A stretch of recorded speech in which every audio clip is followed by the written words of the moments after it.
them in a certain direction to try and help push the booster a certain way. There's a number of potential solutions to this, so I'm not quite sure. But as we often say, we'll see what happens. The only way to know is to fly. But we still have some time for that. Let's see here. Let me thank some people because we've got some red ones here in the queue that I want to make sure that we hit. Racine, thank you for becoming a red team member. Rocket Dave, thank you for becoming a Capcom member. Again, Capcom and above gets access to the NSF Discord. 17, thank you for becoming a PadRat member. Raptor Wrangler with a question here. What would you want the first Leo shipyard to be called? Ooh. Any thoughts? Ryan Weber would probably find this funny. I was gonna say Starbase, but that's kind of, the Starbase one. That I don't. Maybe we shouldn't call it that. maybe we should call it Jeff. I don't know. Max, what do you think? Jeff? Yeah, it's Jeff. This is Jeff. Boy, I don't know. I'll have to give that one some thought. I can't think of anything right now. Space Station McSpace Station face? I got nothing. I got nothing right now. Chat saying Star Yard. I like Star Yard. Sawyer, what do you think? I like that. That's pretty good. That's pretty good. I was gonna go with Serenity. It kind of gives that Firefly feel. So. Okay. All right.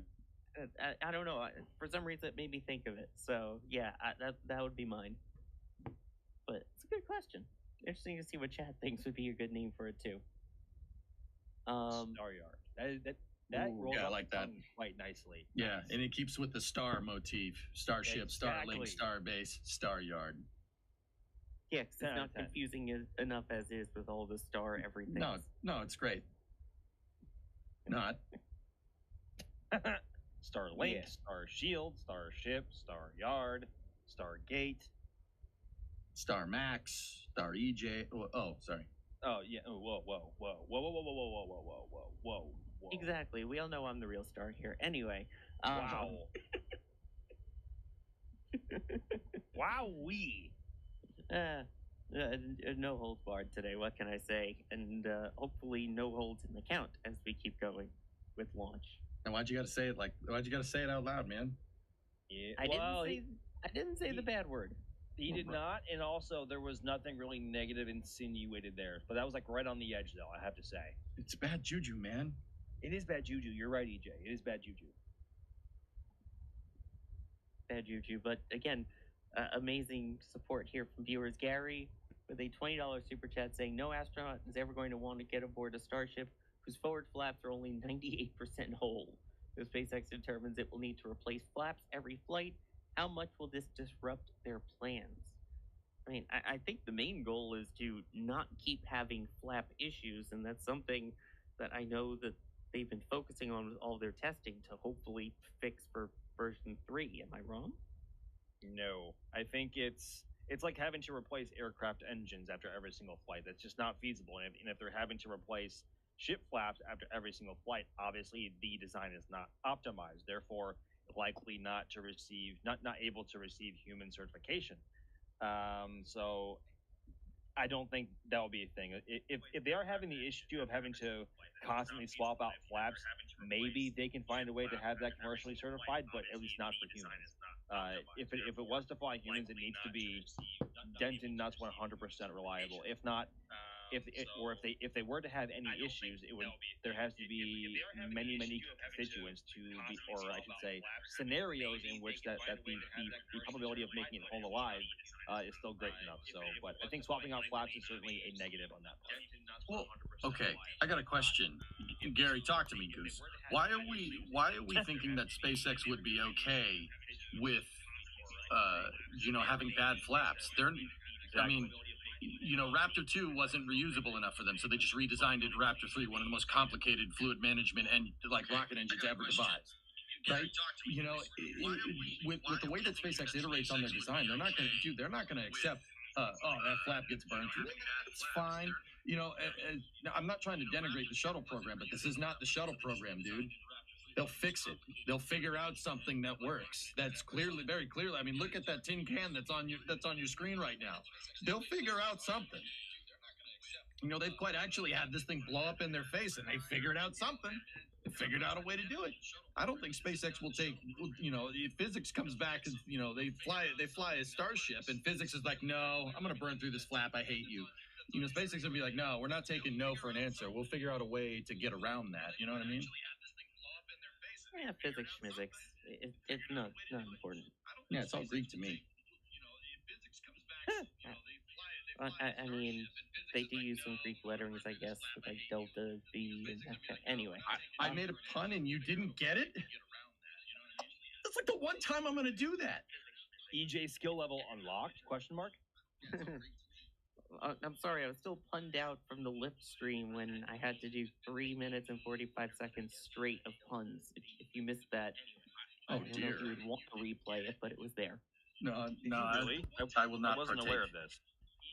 Yes, legitimately. There was a goal in chat to have me do puns for 5 straight minutes, and we hit 3/4 of it. So 3/4 of 5 minutes was 3 minutes 45 seconds, and literally I had a timer running and everything, and just nonstop puns. And yes, Jay Keegan, I did enjoy every second of it. Mark in chat, most painful 3 minutes of my life. I appreciate it. Walter with the €10 tip at tips.nasaspaceflight.com. Been following you guys from Hoppy's first flight. I appreciate you calling it Hoppy. This flight will be 1:15 a.m. local, so pre-sleeping, have a good one, and thanks for all the streams. Well, thank you for the support, and thank you for joining us all the way through. It has been a wild ride for those who started with the hops and now moving on to, I guess they're still kind of hops in a way, with now catching boosters again back at the launch site. So, different kind of hop. A big Cameron, hop. A very big hop. Oh, yeah. Cameron saying, do we think they'll tear the tower down and replace it with the one off Roberts Road once they convert the pad after launch? V3 and V4 will be bigger after all. Max, we've seen them continuing to work on even more tower segments and more towers at Roberts Road in Florida. Do you think they'll replace this one with the new one? No, I don't. And I think building a Starship tower is a very complicated procedure, and it takes a lot of time, obviously. It may not take that much time in the grand scheme of things from our perspective to at least build the modules, but to stack them and make sure everything is aligned just right and structurally sound is a whole other topic of conversation. I think the tower itself is going to be fine, but obviously the launch mount is going to have to go. The chopsticks are either going to have to be replaced or modified, and the ship QD may have to come down as well, or at least be modified where it is. Yes, Starship V4 is going to be longer, and of course, obviously V3 will as well. But you also have to consider that those vehicles with this new launch mount are going to be sitting lower down to the ground. So you can do a lot more with this current size of tower. If Starship does expand beyond V4, or maybe even for V4 in future towers, they may have to raise the height a little bit. But I think they are doing just fine with where it is, so long as they're able to mount or lower the height that the booster and ship are currently able to sit at. But the current tower that we are seeing over at Roberts Road we suspect at least, is going to be the first over at Space Launch Complex 37 or the Cape Canaveral Spaceport Station. I think so too. And again, we have our Space Coast flyovers that we've been doing where you can keep an eye on all of the progress made, including one from a few weeks ago that is on the channel if you want to check that out to see Florida Starship progress. Mr. Gamer IO saying Wyoming Coast cheesecake is the best. If you know, you know. I agree wholeheartedly. The best. Everyone knows it. Also asking how many Falcon launches from the West Coast do you think we'll get in 2026 is the question. Ooh, many. The answer is many. EJ? I don't know. I like the East Coast. I don't talk about that. That's not my department. That is fair. I mean, East Coast, West Coast, so I'm with you. Yeah, of course. I mean, Vandenberg already has a pretty impressive launch cadence. It's like I think on average every 4 to 5 days, if that sounds right. So they already have a pretty good cadence, but I'm not sure. I can't really put a number on it right now. And that's with a singular pad with the older style transporter erector. Yes. Well, okay, all right. Jokes aside, we know that SpaceX is going to be working on Slick 6. They did get the lease to Slick 6, and we've seen some, albeit tentative, plans of retooling Space Launch Complex 6 at Vandenberg to a Falcon or Falcon Heavy pad. So I would say that, I'm not going to be able to put an exact number on that, but, with they're building another pad out there for a reason. I mean, we know the reason. It's for defense missions. You can get Falcon Heavy from the West Coast for whatever the Space Force or the National Reconnaissance Office needs for that, right? So I would say it's pretty reasonable to think that if they're going to retool another pad out there for Falcon, that obviously we're going to see more, right? You're going to see more than what we have right now, and right now it's a lot. Yeah. A lot. There you go. There's your number. A lot. Let's see here. Alexander, poor Alex. Some say he's still there recording. I wouldn't put it past him. We James made him. Yes, it was worth it. It was worth it. Those were some of the best moments, though. Long live James May. Yes. Jeez. Is it bad though? Like if during those episodes of Top Gear when he was actually given some technical explanation that I was listening to it and then they faded out and I'm like, no, man, I wanted to listen to that. Oh no. Anyway. Touche. I'm sure some of the 28 minutes of Alex's answer is there somewhere. Oron Quake, thank you for becoming a Red Team member. Crafty Geek with the $5 tip saying, is that Rocket Ranch camera a semi-permanent NSF deployment or is it only on launch days? I know you have long-term cameras at businesses and other launch regions. For example, what's that one we could see Falcon 9 barges return to in Florida? But curious how common that is for NSF's coverage. So the Florida one is Rusty's, which is a restaurant at Port Canaveral. A great place to grab a bite to eat too, as you watch it happen. So shout out to them. But Max, the Rocket Ranch camera, they're kind enough to let us keep that out there. They are, and they are also incredibly gracious to be able to host me today and this wicked camera setup that I may tease a picture of later on the launch stream. But it is quite a doozy. But they have been very gracious in hosting us in previous launches and of course today as well. We cannot thank them enough, and we can also not recommend them enough because honestly, their view here or the view here from the outpost is literally a front row seat and as close to the pad and to watch as anyone from the general public can get. Good Lord, I cannot talk today. Jeez Louise. But we are so close here. It seems kind of far away at first, but then you really, if you've seen one before, you know how intense it can be watching this close. Now imagine those poor SpaceX employees watching over near the Star Factory, but this really is a front row seat here, and we cannot thank them enough. But the camera here should be staying here so long as it doesn't have any issues.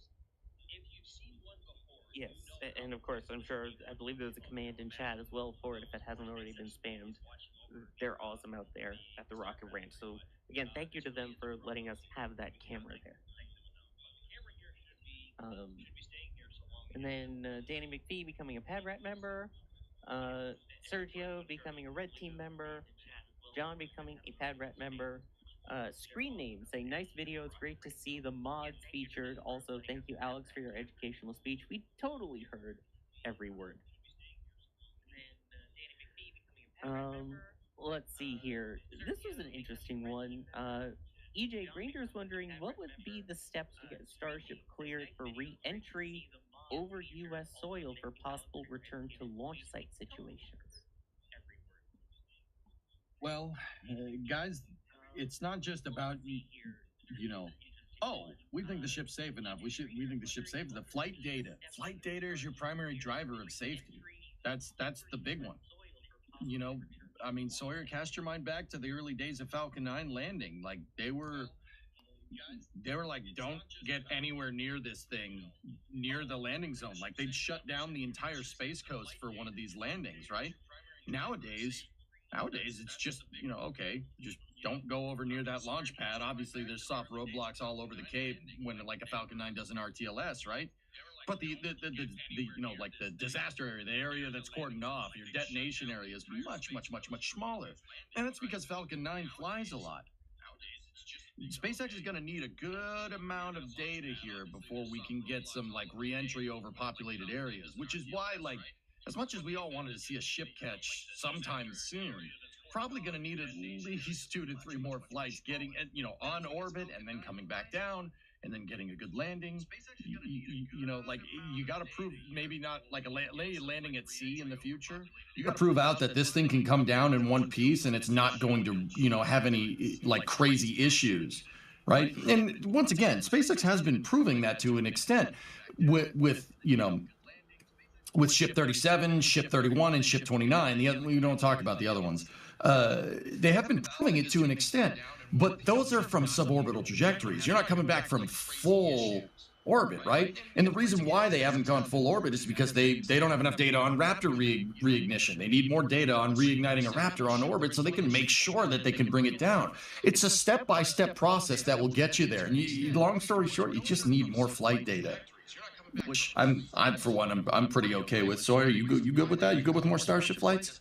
Yeah, I guess I'm good with that. Yeah, me too.